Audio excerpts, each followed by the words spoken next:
Welcome to my YouTube channel. My name is VassaOlga. In today's video, we're going to be testing a viral video that I found through my Instagram. And actually, I really want to tell you that I know the influencer. Unfortunately, I don't. I saw him a couple of times, but I guess I'm so sorry if I mispronounced his name. He is Aditya Madiraju, I guess. Aditya Madiraju. And I found his makeup routine, very interesting. So I really want to try to recreate it. I'm going to do, as always, hydration. And this step I do for my routine, for his routine also. It's a necessity. So we're going to get started with my Nivea aftershave lotion, then Aqua Peeling AHA toner, and then my sun cream. This is a moisturizer with a sun cream. First step is going to be similar to what I do every single time. We're going to get my foundation over face with a brush. I use my bronzer brush because like foundation brush is too thick. The bristles are too thick and they're too dense. I love when I have a fluffy texture and my foundation has a very thin layer on top of my face. And another quick step that he explains is that you have to avoid your under eye area. That I do as well. I try not to bring a lot of product under eyes because I know that it's going to crease. By the way, my foundation I place on the back of the hand and then I pick a little bit of product and get this over my face. Then the next step he's doing, he is creating dark circles, and then he shows how you can work with some other products that are going to cancel the blue color from the under eye area or super dark circles. Quite obviously, I don't really have this issue, but in case you have, you can always go with your peachy shade concealer and then just make sure that it works. Next step he's saying is to get your concealer, and it's really crucial from his point of view is to get your concealer again on the back of the hand first, and then you add a tiniest bit of the same foundation we used for the entire complexion, mix it together, and only then, just a tiny drop, you can probably see that it's just right there. We're going to mix it together and use my fluffy brush to transfer the product. So when you do this step, you have to go pee, walk your dog, do whatever it takes to make sure that it's going to set properly in your creasing lines. And then you just take it off, get the color right here. And then you have to get it here and here. We're stamping the color in with a brush. Work this in. But what I do most of the time with my concealer, I add a tiniest bit directly under eyes. And then I will probably just use a finger to pat this concealer. I guess we can actually finish my face routine while we're waiting for this part to dry out. Is it realistic to do this type of makeup? I feel like, yeah, depending on how long you have to wait. And then I will do my regular routine as I just, again, always do. I'm going to go with my CoverGirl Pro Concealer. This is bronzer. And just go over this area with the same brush that I used. This part I always do in the back of the hand first. We get an even distribution of my bronzer and just patting the color in this area. Honestly, I don't know why I created this step earlier than usual, but I would always do my bronzer first and then on top go with concealer under my eyes. And when I'm done with my bronzer, I will probably add a little bit more of concealer in this area to clean this area. And I would say that I don't really use bronzer over my forehead because I love powdery product at the top of my forehead as bronzer. So I try to skip it. The reason why I'm using this type of bronzer, cream bronzer and no powder, is to make sure that when I get on my contour instead of bronzer, I have a little bit of warmth, but I have a coolness of contour. So I have to mix both of the products. For this routine that we're doing, it's probably going to be with no contour whatsoever because we're going to use a lot of liquid products, but not so much powder products, which I kind of get it.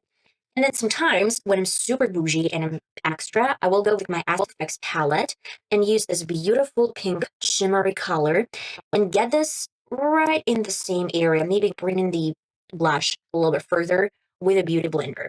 It's up to you guys. It has a little bit of the glossiness and highlighter, and I can agree on the fact that it's going to give you the most beautiful highlighter underneath. My favorite thing to do is to use all matte shine control powder. This is banana shade, and I use my brush every single time. I do not use makeup puff, and probably I'm going to leave the link in the description box. I have 2 or maybe even 3 videos where I explain why I hated makeup puffs. They're getting all the powders in my crease and lines, and I honestly hate it. Just slightly, I'm going to set my face, go with a little bit of contour and the same brush we used for my complexion and go over this area with my contour. Finally, we're going to do my bronzer. As I mentioned this earlier, instead of cream bronzer, I do powdery bronzer. And I'm going to do this on top of my forehead. And here's the tricky part. I would love to add a little bit more of the contour over my nose instead of bronzer. And I do this with powder product again. I know that if you're a huge fan of cream products, it's great. But I tend to see that it gets in my crease and lines a lot. It's up to you guys. It's just a little bit of this shade. And I'm going over like that. And I guess one of my favorite routines to do today, sometimes I add highlighter, sometimes I add this Estee Lauder powder. This one is loose, but it has some pigment or highlighter to it. It's giving you the most beautiful kind of like highlightery option.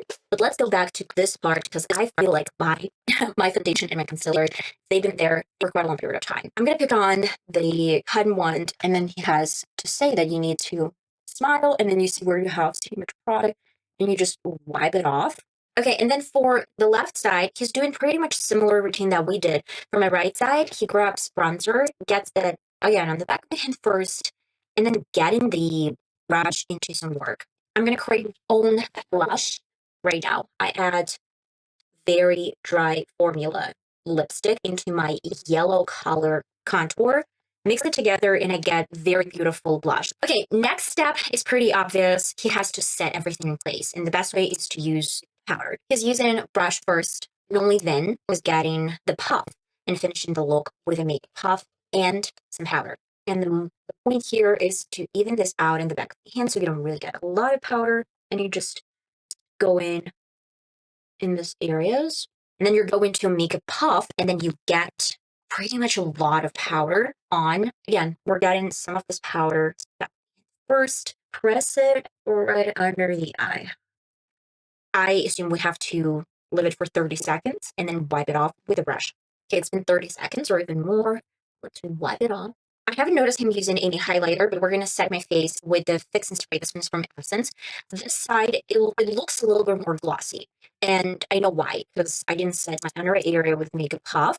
And I used just the tiniest amount of powder from my brush to set my under eye area. But for this side, well, it's more matte, though the transition is very beautiful. And you can tell that you have a little bit of blush and a little bit of bronzer.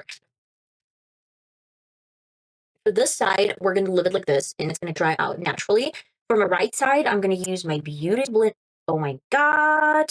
I messed up, guys. I literally messed it up. I had some leftovers from my blush on top of Beauty Blender. So we're going to probably just turn it around and bounce on that complexion with damn Beauty Blender.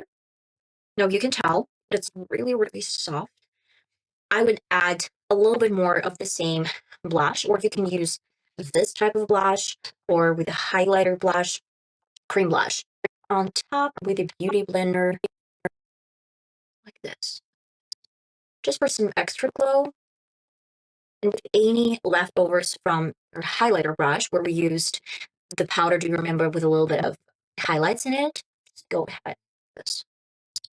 Blurred, but very soft. This side is more matte. It's almost 2 p.m. And that is the main reason why we're going to see how this makeup is going to get me through the day. Okay, guys, I have been wearing this makeup look for quite a while, almost 2 hours, a little bit less than 2 hours, and it is 10 minutes past 4 p.m., 12 minutes past 4 p.m.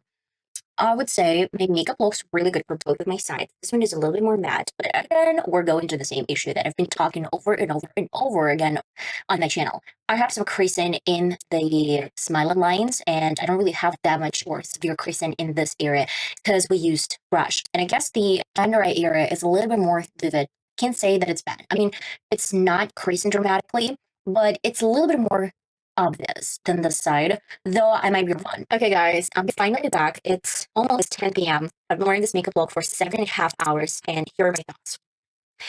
Honestly, I think both of the sides are really pretty, but I do see a little bit more creasing in the smiling lines because we still used some puff. And for the under eye area, I see that is a little bit cakey right here, where we actually got my powder puff on. Though, Aditya was saying in the tutorial that you have to use brush first kind of introduce in some powder and then go over with a puff. Still not my vibe. I would say that this side is not as matte as this side. This one is a little bit more matte, but it's so much more vivid. The smiling line, the cakiness underneath my eyes, and overall look is not bad, but I would prefer my version just because though it looks, as he says, a little bit oily. I can't say it's extremely like greasy feeling oiliness. It's more like, yeah, I've been wearing this makeup for 7.5 hours. I can actually wear a little bit of powder with me throughout the day and just had a little bit on my face. But honestly, when I'm in my friend and I'm out and it's a little bit dim and it's evening time, I go to a bathroom and the makeup is really good. It doesn't look oily. It looks a little bit dewy and maybe even glossy. Though if you have super oily skin, and I do know a couple of people that literally have drops of oil over their noses, that is probably something that you should keep in mind. This routine is not going to work for you. Maybe this one is working for this type of complexion or type of skin. For normal skin, I guess this is a nice routine to follow. For oily skin, this much powder would probably work better. And I would say that maybe controlling primer, like oil control primer, is a way to go. But try to make sure that it's not going to dry your skin severely, because when you have oily skin and then you try to dry this out, it might be difficult. Another great suggestion from my point of view is when I used Clean and Clear, if I'm mistaken, toner that had a little bit of alcohol. If I'm mistaken, it had a little bit of alcohol. And if you have extremely oily skin, as one of my friends, I wiped off her face with this cleanser and then applied some makeup. And she said that it was there for a long period of time.